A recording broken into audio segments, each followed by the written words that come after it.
Sedana, KTN, Nairobi. A different trajectory, and the Independent Electoral Boundaries Commission now says it requires 74.8 billion shillings to ensure a successful voting exercise next year.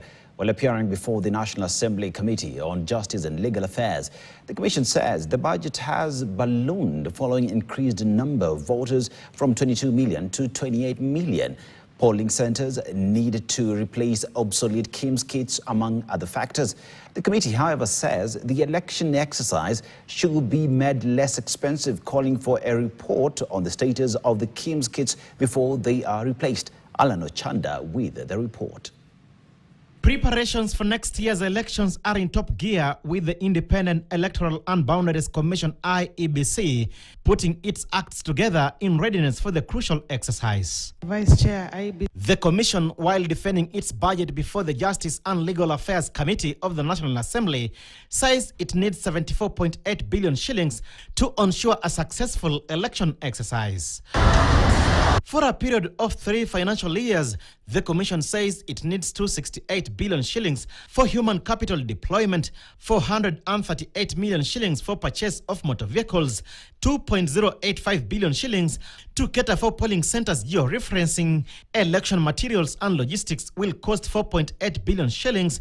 Auditing of the voters' register will cost 500 million shillings, while purchasing of KIEMS kits will cost 10.7 billion shillings. The Commission is currently underfunded with a deficit of 33.4 billion. The Commission respectfully appeals to the National Assembly to consider and recommend the additional budget allocation of Kenya shillings 33.4 billion for successful conduct of the 2027 general elections. IEBC, while defending the budget requests, insists thousands of its KIEMS kits aren't in good working condition, thus should be replaced. The electoral reform. This, the committee questioning how the electoral body arrived at the decision to replace all the kits.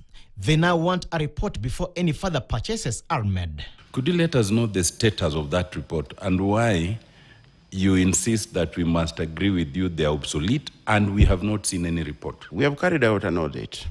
And if you see our audit report, it indicates at face value that the majority of the kits are still usable.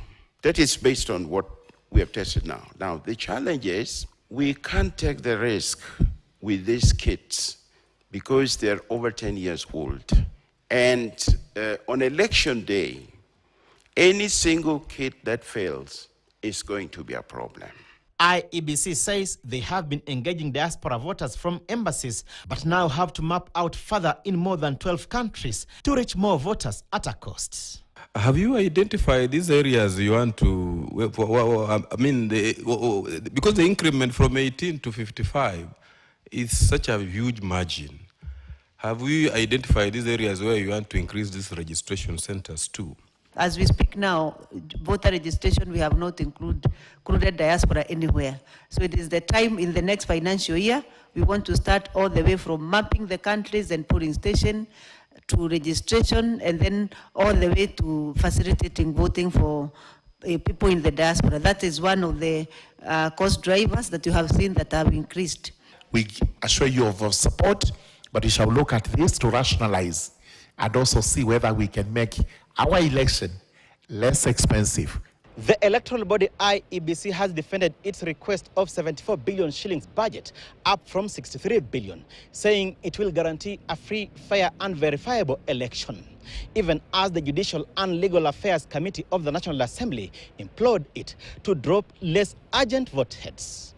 Alan Ochanda, KTN, Parliament Buildings.